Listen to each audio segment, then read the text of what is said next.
All right. Hey, Mackenzie. Hey, Joanna. Hey, Hi. everyone. Welcome to our eighth in a series of webinars at Boston College. This one is the intersection of cyber and national security, practical tips to protect your organization. Uh, our guest panelists today are Mackenzie Queenan. She's an assistant U.S. attorney, and she's with the Securities, Financial, and Cyber Fraud Unit at the U.S. Attorney's Office here in Boston. And most importantly, she's a BC Law alum. And also we have Professor Joanna Baltus, who's the curriculum coordinator here at Boston College with me, overseeing the graduate cyber and national security programs. Before we jump in and we hear a bit more about Mackenzie and Joanna, I'm just going to throw out the ground rules like we typically do here. First off, everyone feel free to ask questions and you'll do so via the chat. You can do it throughout the whole program. We'll get to the questions as they come in. We want to keep this very interactive, kind of like what we do in class. And if we don't get to your question right away, we'll get to it at the end of our webinar here. So there you go. And also, I'll go through our learning objectives and our goals, what we're going to try to achieve today. So first off, we want to really define what's the U.S. Attorney's Office, what do they do, what's their role in cyber and also in national security.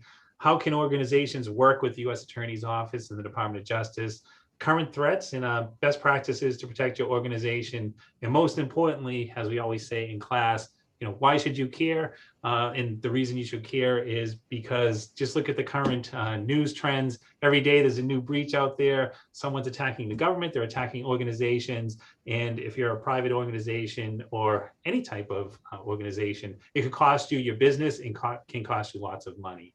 So with that, I'm going to pass it over to Mackenzie Queenan. So Mackenzie, just like we're in class, you're a regular guest lecturer here at Boston College. And also you're one of our professors here. And I think Mackenzie froze. It looks like she did. All right, so you know what we're gonna do? I'm here. Can you hear me? We can hear you. Yes. We have this wonderful frozen picture of you. It's not that bad. It's not that bad, so don't worry. It's not. But if you can hear us, we'll just keep moving along. If you could, Mackenzie, tell us a bit about your background, how you got involved. Oh, we just lost Mackenzie. So what we'll do, Joanna, we'll go to you. Sure. Why don't you tell us a bit about your background, not only your current position, but how did you get involved with cyber and national security? Sure. Thanks. Happy to be here. Yes, so I am I'm an adjunct professor in the Master's in Cybersecurity program at Boston College. And as you mentioned, I have the privilege of working with you on curriculum and making sure that we're staying ahead of everything cyber, which seems like a full-time job sometimes.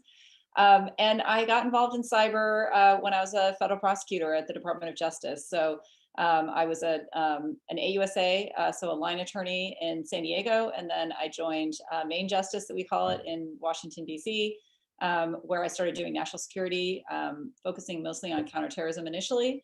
I had jobs both in the courtroom as a trial attorney and then as an advisor to the Assistant Attorney General, overseeing the entire division, which includes a lot of different components that I know we're going to get into in a little bit.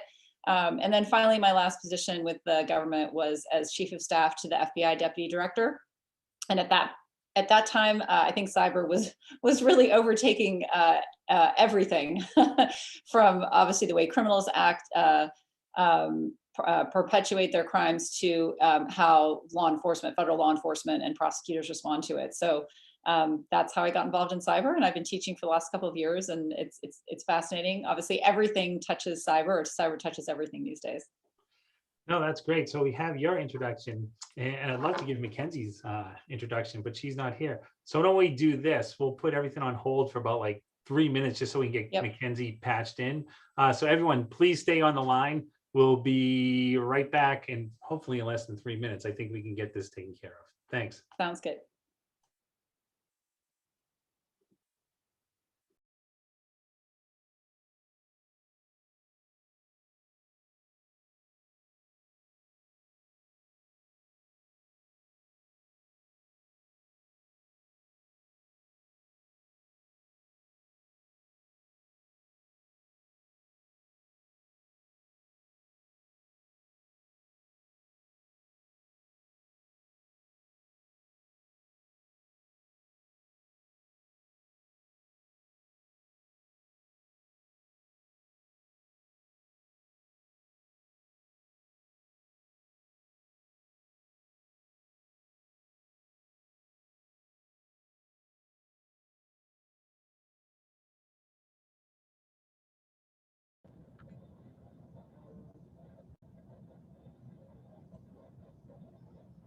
Let's see. Mackenzie, you're in. Can everyone hear me? We can hear you just fine. That's okay. We were able to pivot quick. We took a quick break. Joanna introduced Okay, I herself. apologize. I'm at the courthouse, so we'll have to blame our government for the lack of cyber stability here. Well, these days, just pile on. All right, so Mackenzie, now that we have you back, hey, if you could, kind of just like what we do in the classroom. And I was mentioning before you pivoted off that Mackenzie's not only a guest lecturer here at Boston College, she's also going to be teaching this fall course, Cybercrime, with Dave Diadio from the Security Exchange Commission. So Mackenzie, if you could just give us a bit about your background and how you got involved with cybersecurity, national security, for career purposes. Absolutely. So as Kevin mentioned, I am a BC law grad. I graduated BC law in 2013. And after that, I worked in big law at a couple Boston-based law firms for about 6 years. And following some interest in white-collar criminal defense work, I started at the U.S. Attorney's Office in the cybercrime unit here. Okay, great. So Mackenzie, we'll just jump in right with you. If you could, kind of orienting I guess here today, can you describe exactly, what does the U.S. Attorney's Office do? Sure. So U.S. Attorney's offices nationwide work to essentially enforce federal law throughout the country. In our office in particular, we have several units that are dedicated to cybercrime. We have the Securities, Financial, and Cyber Fraud Unit, which I'm a member of. We have the National Security Unit and the Major Crimes Unit. National Security Unit deals more so with nation state actors that are perpetuating cybercrime. And the Major Crimes Unit deals with, in some instances, cyber stalking as well as internet-based threats that may occur. Additionally, our office works with various federal agencies, including the Secret Service, the FBI, Homeland Security. And what's really nice about the various U.S. attorneys' offices throughout the country is we really have a nice network of prosecutors that focus on cyber-based issues. Main Justice also has a component referred to as CSIPs that is focused on cyber issues. And so we really get to pull resources from all of those different avenues. Right, and the unit you're with is the Securities, Financial, and Cyber Fraud Unit. And it used to be just the Cyber Crime Unit, right? Can you just talk about why there was the change in the name?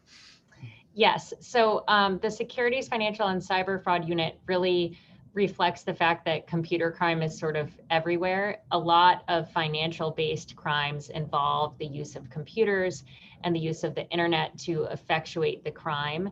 And so the unit was merged into the Securities and Financial Fraud Unit to sort of reflect the fact that computers are really used in many white-collar crimes in today's world. And so it's sort of a more holistic view of how computers are used to sort of perpetuate crime.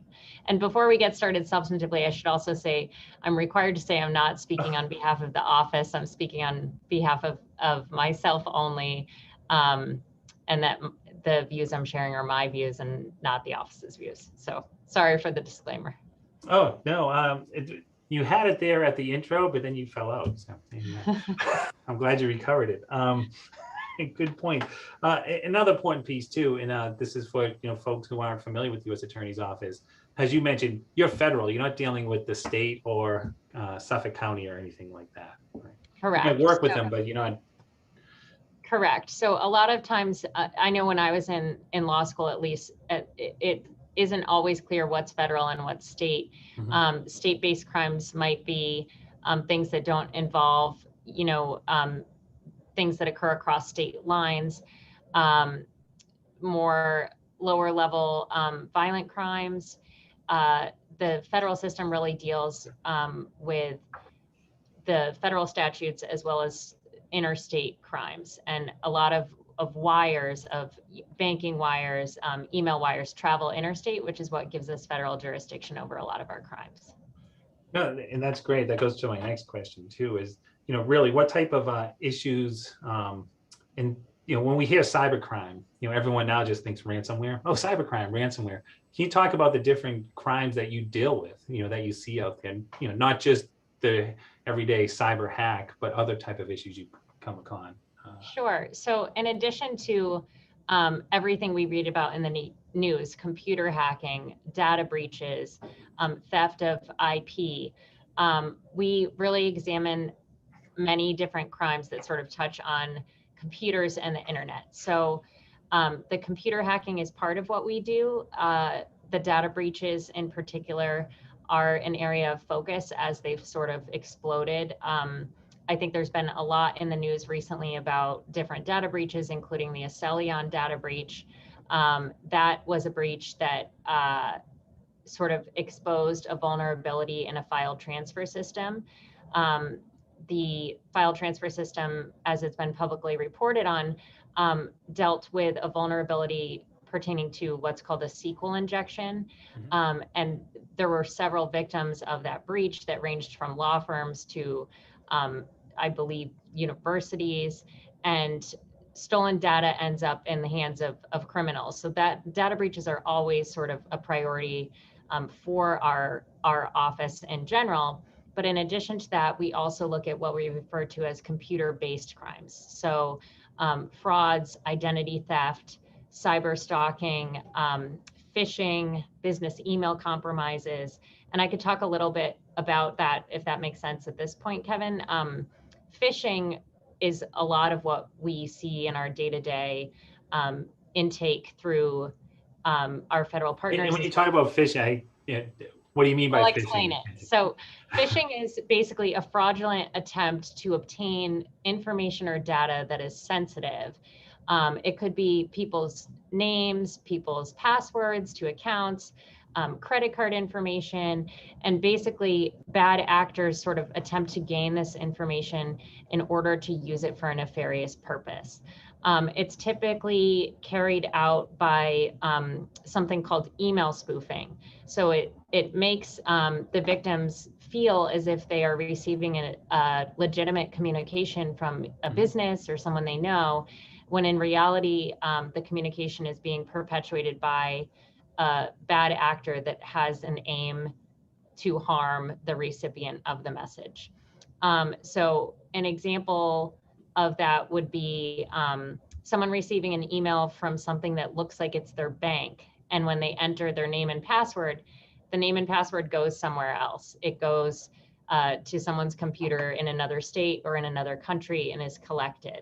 That person might notice all of a sudden that there's money disappearing from their account. That would be an example of someone that has been the victim of a phishing attack. Another type of cybercrime that's really rampant right now is what we refer to as business email compromises. Sort of like phishing, those types of actors use email to attack an organization to achieve, again, an outcome that is harmful to the organization. That is perhaps the most difficult kind of cybercrime that businesses face because it involves human error. So a trend that we've been seeing a lot is a low-level employee receives an email communication from the big boss, from the CEO, saying, right, I need to talk to you about something really important, and unfortunately this is top secret. You don't tell anyone I'm emailing you about this because I'm trusting you with this really important project. Please call me and I'll tell you what it is. So the person calls who they think is the boss. Sometimes there is voice technology being used to make it sound like that person. And then when they actually get on the phone with someone, it's the bad actor unbeknownst to the lower level employee.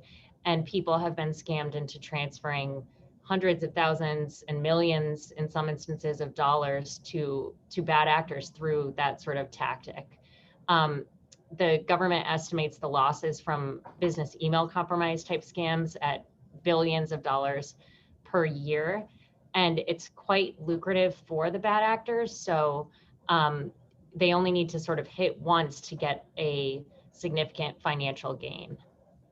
And that the average sort of financial gain on a business email compromise, the most recent stat I've received is about $80,000 hit. So it can really impact businesses if they're not doing a lot to sort of educate the weak links in the employee chain, because all it takes is sort of one person to kind of mess up for this to occur.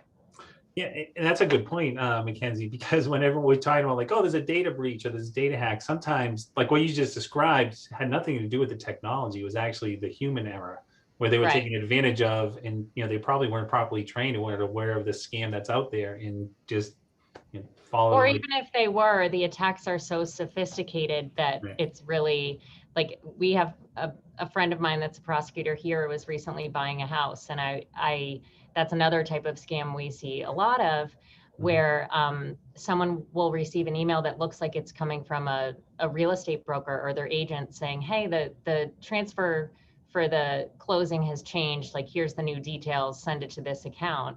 It looks like it's coming from a real estate broker, but in reality, it's coming from a bad actor that has somehow obtained information about the transaction. And so the friend of mine that was buying a house, I kept saying like, well, let me see the email and make sure it's not coming from a nefarious actor, because we've seen so many people lose down payments on homes through that kind of scheme. That's great. All right, so Joanna, you're up now. Hey, can you describe for us, based on your background, the Department of Justice and specifically the National Security Division where you worked for many years? Yeah, so I'll try and tie it to what Mackenzie's so eloquently been explaining in terms of like what she does. So Mackenzie's at a U.S. Attorney's Office. There's 93 U.S. Attorney's offices across the country. They're all part of the Department of Justice. And the National Security Division is a component at Main Justice in Washington, D.C. And the National Security Division was formed basically in the wake of 9/11 to kind of pull together all of the national security and intelligence apparatus of the Department of Justice. So that there would be kind of one-stop shop, so that you could pull together kind of all the experts in those areas and be more effective, both in the fight against terrorism, espionage, and then more recently in cyber. So the National Security Division is a place where there's attorneys there that can consult with an AUSA like Mackenzie in her cases. So we can provide, or the National Security Division looks for consistency across prosecutions as well, so that when we're looking at national security issues, NSD can kind of make sure that all the different prosecutors in the offices and the investigations are somewhat consistent in terms of the strategy, the national security strategy, effectively using resources, but then also just providing expertise in the areas of national security. For example, classified information, that's just not an area where most AUSAs have a lot of expertise. And so attorneys at the National Security Division can provide that type of expertise. And then also the relationships with other branches in the executive or agencies in the executive branch and all the intelligence agencies, because there's a lot of coordination that's required in an investigation or potential prosecution that involves national security. And again, NSD has really good relationships, and they're considered a member of the intelligence community. So that's really the expertise that NSD can provide to the field offices. And then so the National Security Division is responsible for coordinating all counterterrorism prosecutions across the country. And they have a counterterrorism a section where I used to serve, and then also counter espionage and export control. In addition, there's a whole sanction regime that the United States government uses to help also protect national security. So there's economic sanctions that the United States government has. And in order to enforce those, there's certain federal laws that NSD is able to leverage. So there's OFAC, which is the Office of Foreign Asset Control. And then there's CFIUS, which is the Committee on Foreign Investment Review. And those two, NSD has attorneys that specialize in those areas as well. So for example, with OFAC, there's several federal laws that basically implement sanctions. And so they prohibit transactions between a United States person and someone that's on a sanctions list. And that could be a country, it could be Syria, it could be Iran, it could be Sudan, it could be a multinational terrorist organization or foreign terrorist organization. It could be a multinational criminal organization. So the National Security Division also will look at particular prosecutions involving those types of transactions. And then CFIUS is really a non-criminal side. So CFIUS was enacted to ensure that the United States national security interests were protected when it comes to technology, whether it's military technology, other types of national security technology. And it basically prohibits foreign investment in what used to be a controlling interest in a company. So if there's a company that made semiconductor chips, then CFIUS would make sure that a foreign national or foreign government was not going to take control of that company, legitimately take control in terms of investing in it. And so CFIUS actually, the CFIUS is made up of many people within the executive branch at really high levels of certain agencies. And then attorneys at NSD help do the review process to determine, is this an acceptable transaction? So for example, they blocked a transaction that Qualcomm was interested in doing a couple of years ago because it was going to, there was concern that there would be undue influence from China in our 5G network, which of course everyone's probably heard of recently. So CFIUS has there's a whole different component really that's more of a non-criminal side that goes to the National Security Division between CFIUS and then OFAC. And then one of the other issues is FCPA, which is the Foreign Corrupt Practices Act. So US companies are prohibited from paying bribes. You know, that happens in a lot of countries overseas. And so there's FCPA prosecutions as well. And that goes through the National Security Division as well, and others in the Department of Justice. So the National Security Division does a lot. They also do FISAs, which are basically really fancy intelligence type wiretaps. So if you want to get a FISA as a prosecutor, you have to go through the National Security Division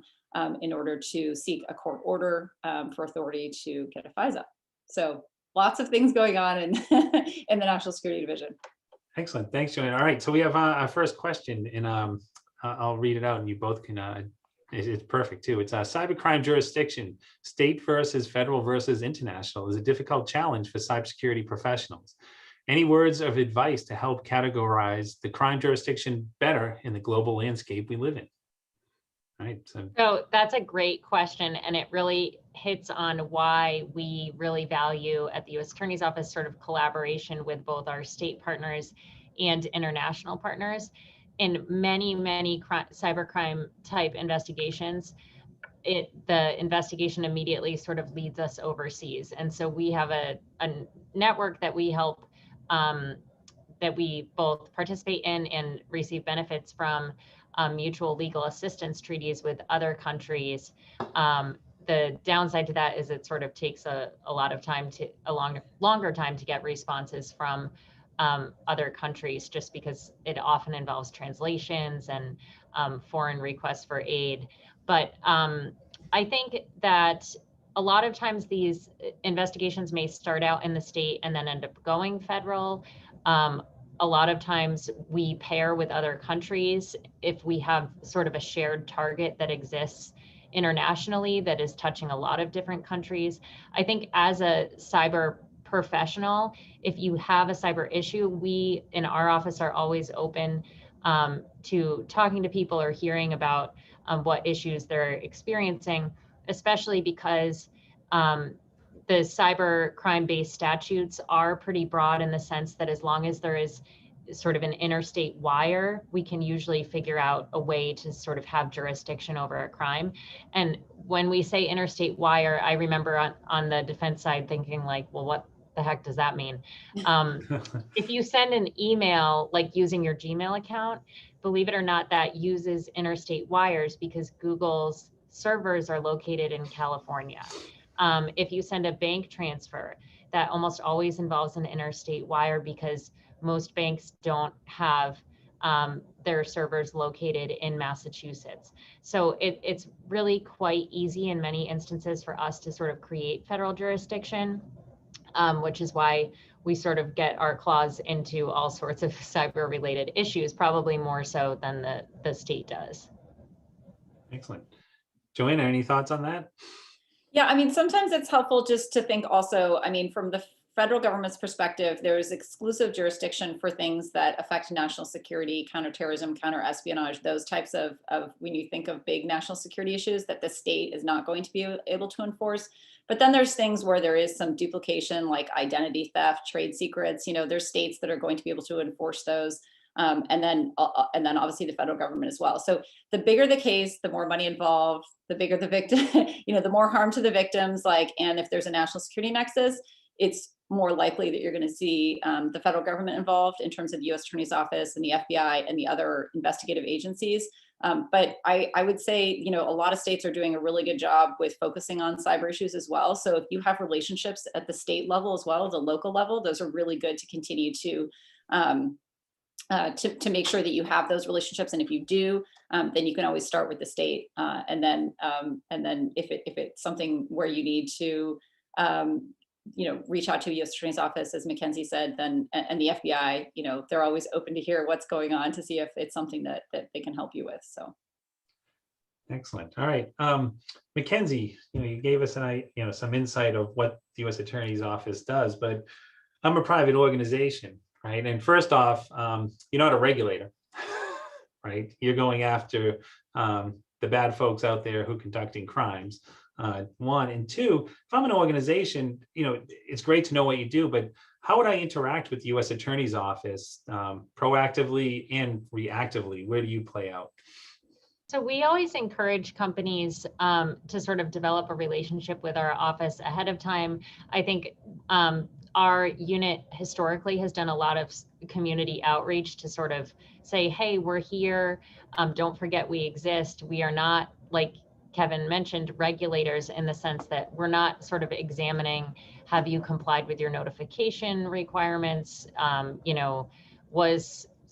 Were you supposed to send a letter on this date and you waited until that date? That's not really the federal government's role here. Our aim is to sort of find the bad actors and bring charges where it's appropriate.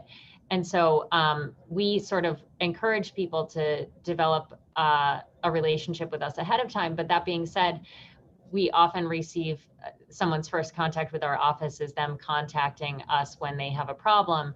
And so, like you said, we sort of treat the companies that find themselves in these difficult situations as victims. In most instances, that is an appropriate characterization of a company that is being attacked by actors either domestically or internationally. And so we also recognize that we as federal investigators and federal law enforcement will probably never know the company's network as well as the insiders at the company itself. And so we work collaboratively with victims of attacks to sort of help us, help us gather the relevant information.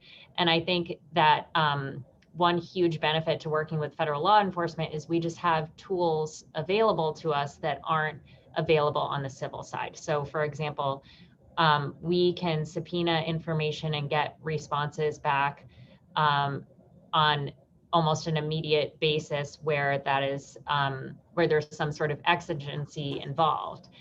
We can conduct search warrants to get content of email accounts that are used to sort of perpetuate fraud and try to develop attribution for who owns the account, who has control over it.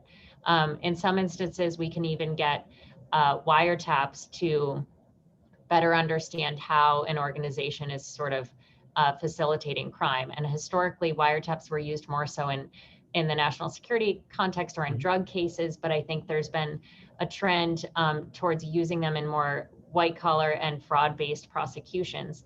Our Varsity Blues college admissions case out of this office used wiretaps, which is sort of a novel use of a wiretap in a new context. And so, long way of saying we want to hear from you. We do have a walk away policy, at least under the last administration, and no one's told me it's changed, which basically enables companies to come in, tell us how they're being attacked, what their sort of issue is, and if they decide they don't want to cooperate with law enforcement, we're not going to hit you with subpoenas the next day on your way out the door. We sort of give companies an opportunity to work with us collaboratively, and if they decide for whatever reason that's not in the best interest of the organization, sort of no questions asked. And so hopefully that continues under the new administration. All right, I got a couple of questions here. This is great. So I don't know if you can see them, but one's from Mark Mayberry over at Stanley Black & Decker. So the Chinese have a dominant investment in, thus access to, U.S. AI startups. the technology of which is critical to national security, autonomous weapon systems, intelligent cyber defenses, et cetera. Does DOJ have any role in improving CFIUS or its enforcement to control foreign investment or venture capital in U.S. startups in cyber and AI? So I'll throw this one to Joanna and then up to Mackenzie. That's such a timely question. So yes, the answer is yes. The DOJ attorneys at NSD are very involved in the review process. So CFIUS basically has jurisdiction to review transactions or to review investments. And in 2020, so last year, it used to be that they would only be reviewing, again, controlling investments. And so that is now changed in 2020. So now it's any non-controlling as well investment can actually be reviewed by CFIUS. And then there's actually a new bill that was drafted by the Senate, which would really, really enhance, I think, the CFIUS review transactions, because they would actually then be able to look at transactions and not just investments. And I think the AI issue is something where in the past, there's been ways to circumvent the CFIUS review by using higher education institutions, research and development that's going on at universities, and certain governments or entities making gifts to universities, and then being able to control what's going on the research and development side, and then being able to get disclosures of that research. And now I think the Senate is actually proposing to deal with that by having CFIUS actually review the transactions and not just the investments. So for example, if the Chinese government or if another entity wanted to make a gift of a certain amount of money, and I think it's probably going to be in the $1 million range, but it could be aggregate as well, on that research and development side for technology, AI, robotics, genomics, kind of there's a list of probably 10 different areas, advanced manufacturing, then CFIUS would be able to get involved. And I do think there's probably going to be more aggressive action under CFIUS to be able to go after some of those organizations, because it's a huge issue for national security as well. You know, if companies can't protect their intellectual property, or if other companies are coming in or other entities are coming in and that have that controlling interest or non-controlling interest, they're able to have access to that technology, then it can be, you know, a huge issue, not only for the company, but for national security. So that's, yeah, great question. I think that there will be more aggressive action under CFIUS. There's definitely an opportunity for it. Excellent. And now we have another question for you. And this one will go to Mackenzie. And this one's from John O'Connor. And we have to take that one. John's on our cyber security advisory board here at Boston College. He's a great friend. And he and I met at the U.S. Attorney's Office at the old McCormick building back in, gosh, it was 1997. We started the same day there. So John's question, aside from the historical breach of ransomware attacks, where do you see the puck going in the world of cyber attacks? Do you see the gap between us and criminals widening or narrowing? If widening, what do you see this has some basic steps we can take? So with respect to, I'll sort of address that question on a couple levels. With respect to like individuals who are victims of cyber attacks, I basically think the trend is going to be cyber criminals are going to continue to evolve and have new avenues of sort of getting the information that they are seeking. So an example is, a couple months ago, I was at work. My husband emails me like, I'm getting emails every 5 seconds. Like every 5 seconds, I'm getting like 10 new emails. This is crazy. I don't know what's happening. Can you call me? And I had never heard of this before. And so I got on the phone with him and he told me like he was getting thousands of emails flooding his Gmail account. And I called over to the FBI to some friends that I have there. And they said, oh yeah, this is the new thing. It's called email bombing. And what's going to happen is in like 5 minutes, there's going to be, someone's going to try to buy like 1 million MacBooks on your husband's Apple ID. And sure enough, in the middle of these thousands of emails coming through, there was a receipt from an Apple store in Cambridge for a bunch of computers. And that technique is sort of interesting, right? Because it distracts the person. They're getting all these emails, what the hell is going on with this? And then they don't notice the purchase come through. So if we hadn't been on the lookout for it, it might have taken days to sort of realize that this purchase occurred. So on the individual level, I think hackers and bad actors will sort of continue to find new ways to mess with people. But I think what keeps me up at night is probably something that the Federal Reserve Chair, I think, just commented on, which is concerns surrounding financial institutions. I think seeing how cyber attacks could sort of cripple organizations, I always worry about financial institutions and the ability of organizations to sort of track payments or figure out where payments are coming from, how much are in their accounts. And there is some sort of precedent for that in the sense that there, and I believe it was 2011 to 2013 timeframe, there were Iranian hackers indicted out of the U.S. Attorney's offices in New York for targeting banks and basically blocking access to people's online accounts. Those individuals were, to my knowledge, never actually like captured and tried.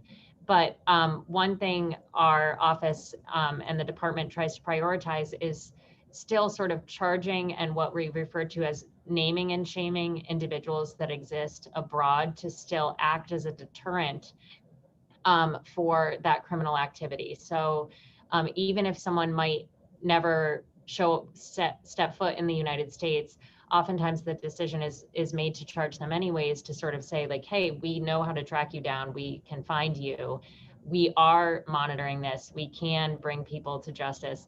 And then if those people ever do get on a plane and end up in a country that does extradite, they would be able to be brought to the United States. So that's sort of where I see things going. And then the other thing I always worry about too is sort of our water supply and our electrical grid, because if hackers can sort of cause that much damage with respect to files and everything, I always sort of wonder, well, what if someone could hack into an electrical grid or a water supply? And I should caveat that all of this is just based on my personal worries, not necessarily. Well, it just happened down a couple of months back down in Florida. Information. It's just things that I sort of think about when I think about how pervasive cybercrime has become.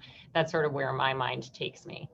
Right, and that just happened down in Florida a few months back, where someone jumped into the computer system fairly easy, and they didn't pick up on it for a couple of hours because the person looking at it again, the employee looked and saw, oh, that must be my boss who's changing all the chemicals that go into the water to treat it, and then 2 hours later realized, oh, maybe that isn't my boss because it's changing everything, and if we don't do anything, it's going to poison everyone within the community.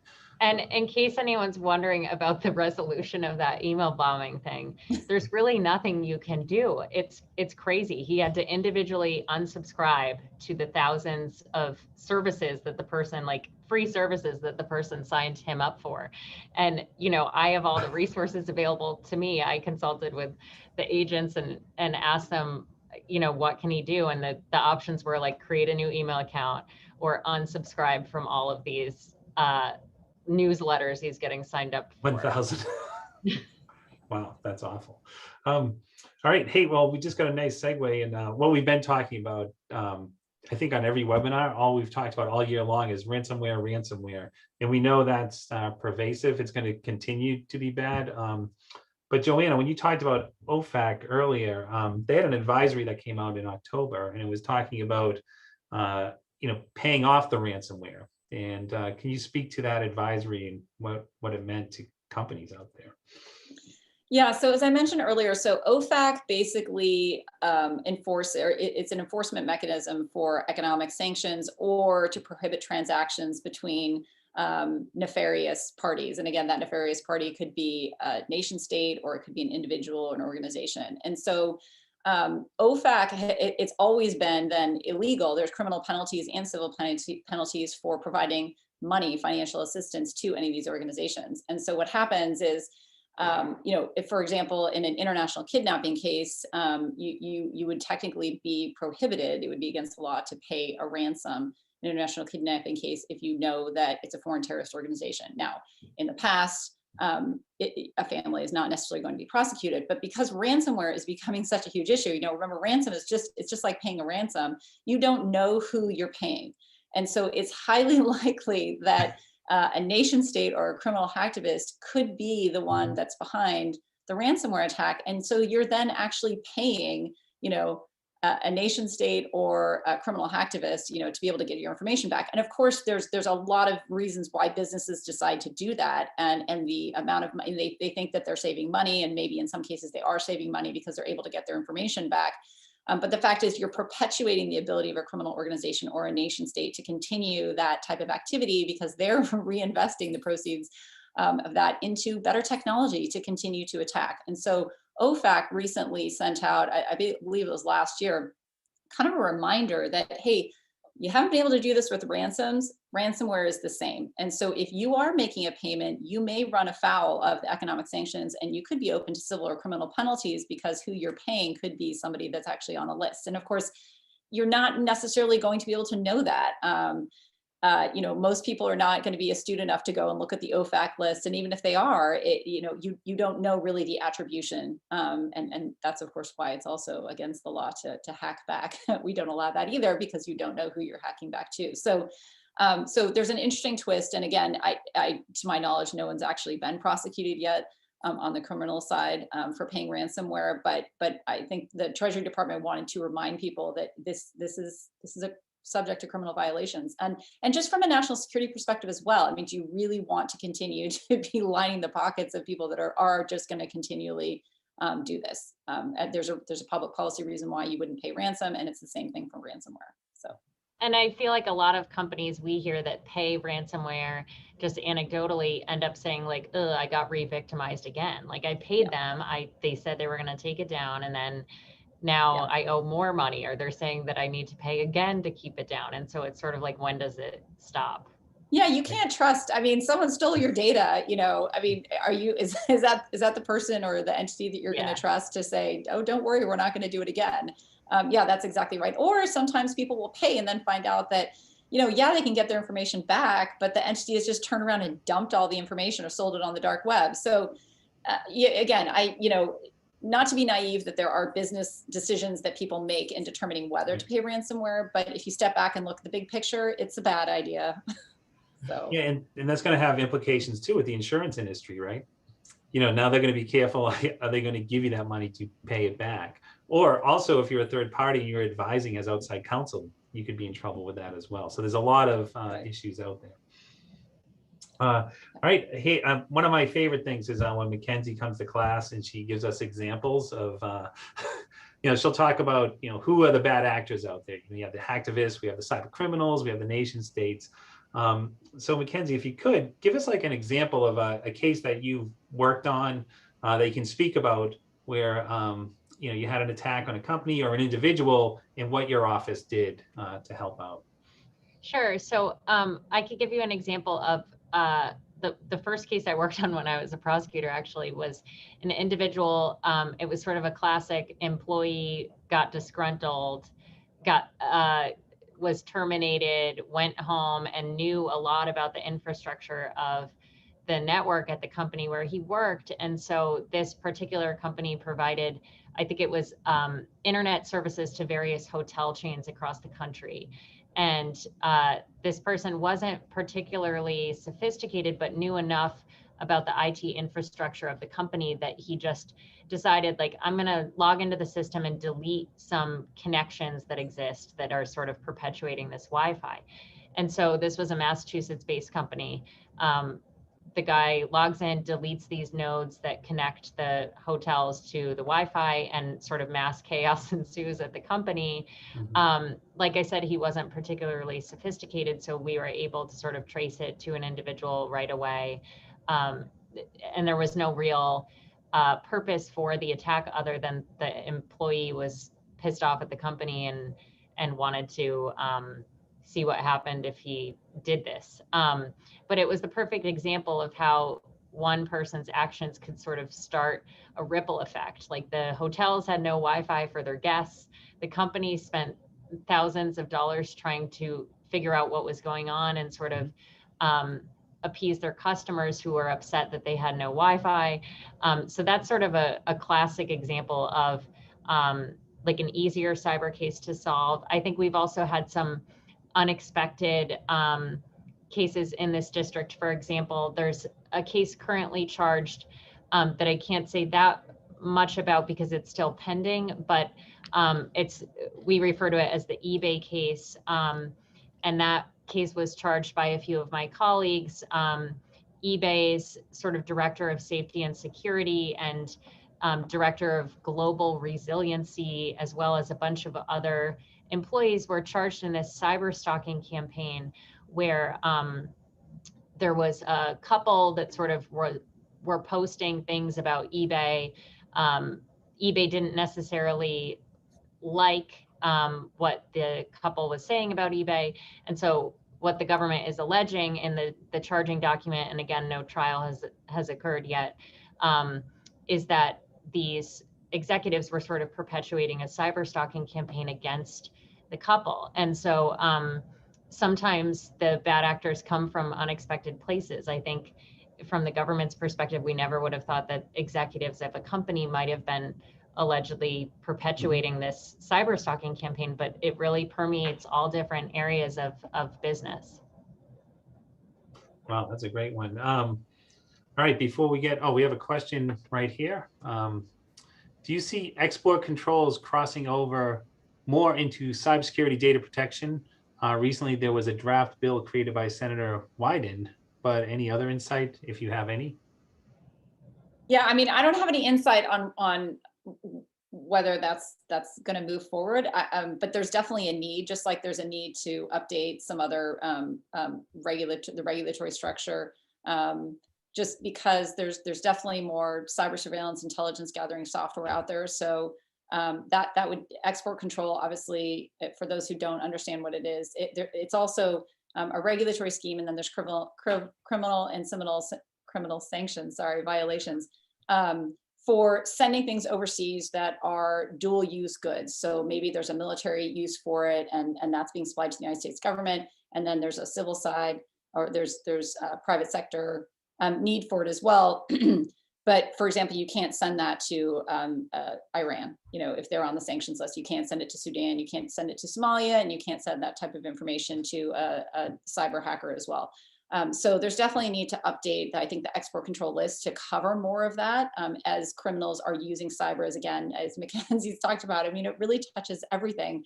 The other thing I'll throw out that I know is not totally part of that, but the other area I think that the federal government's really going to have to work on soon is Bitcoin, right? There's financial regulations can really help in investigations, both on the criminal side and the national security side. A lot of prosecutors like Mackenzie and what I used to do, it's like you follow the money, and that's where you find the crime. That's where you find evidence of a crime. You find the perpetrators. And so right now, Bitcoin is not regulated like other financial instruments. And so that's definitely something that will hamper prosecutions, and hopefully that'll change as well. No, that's a good, we have another question here. They're going in the Q&A in the chat, so I'm trying to monitor both. That's why I'm looking at my screen. What is the statute of limitations related to pursuing prosecution of cybercrime such as fraud through business email compromise or phishing attacks? So it depends what statute you charge. I don't remember offhand what the Computer Fraud and Abuse Act statute of limitations is, but generally most sort of crimes like wire fraud are a 5-year statute of limitations. But the nice thing is that if you could charge a conspiracy, instead of going, like, let's say I'm involved in a scheme to defraud someone and I start it today, and then 3 years from now I end my scheme. The prosecution can begin from 5 years from the date of sort of the last overt act in furtherance of the conspiracy. So I don't want to say almost never, but I've almost never had a situation where I wanted to prosecute something that was completely outside the statute of limitations, because it does give us a lot of flexibility.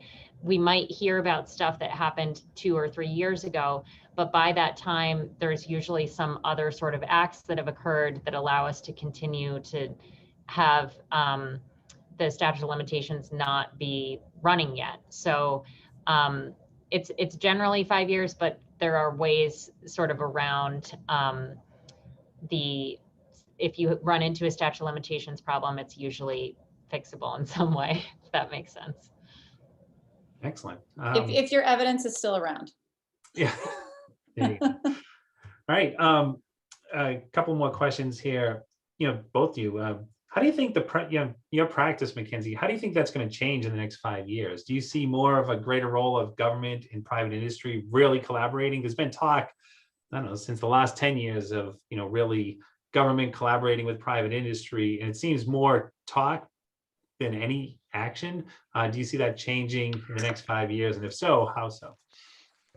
I think I do see sort of a trend towards more collaboration in the sense that the volume of this crime is so significant that it's oftentimes we want assistance from the private sector. There are a lot of cybersecurity firms that are doing great work. And if we know that a victim has engaged a cybersecurity company to sort of help them with a problem, we will absolutely go to them and say, what are you willing to share with us? Sometimes the answer is nothing, but a lot of times the answer is we're willing to tell you everything we know because we want to catch the people responsible for this. And we know your office is sort of the best way to do that.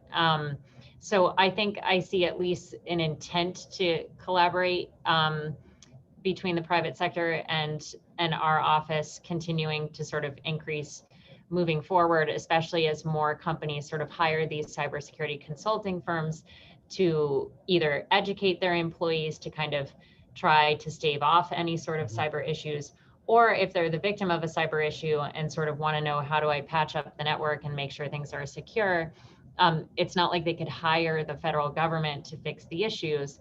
They're typically hiring a consulting firm or a cybersecurity firm to sort of assist with that. And so in that sense, I think the role of sort of those firms and organizations are really valuable to us moving forward.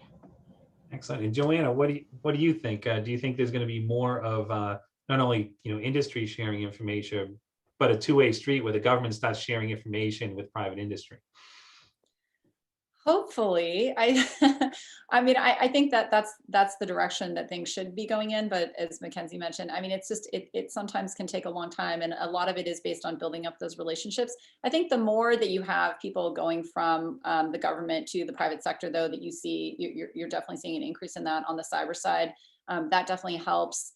And then the Department of Justice did just announce kind of a new task force on ransomware, and it sounds like they're interested in private collaboration as well there, which for the reasons Mackenzie mentioned, you need the private sector to be able to inform of what are they seeing, whether they want to be involved in a prosecution or not.